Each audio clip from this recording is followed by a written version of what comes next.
Შესაბამისად, მეგობრებო, თეთრხიდზე მოვაბიჯებ ახლა და ეს არის ჩემთვის რაღაც ძალიან განსაკუთრებული ადგილი ქუთაისში, რომელსაც ალბათ ბავშვობიდან დავაკვირდებ, მაგრამ განსაკუთრებით იმ წლებიდან, როცა აი აქ მწერალთა სახლი არსებობდა და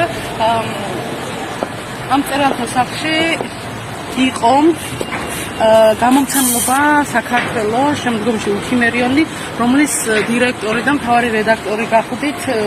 2006 წლიდან და ძალიან მენანება ეს მწერალთა სახლი, მაგრამ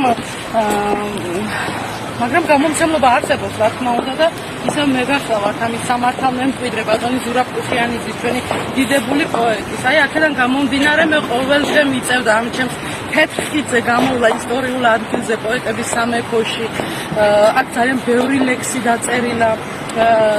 ძალიან ბევრი ლექსი მიუძღვრიათ კიდეც ამ არაჩვეულებრივი ადგილისთვის და ეს არის ჩემთვის ძალიან საპატიო ადგილი.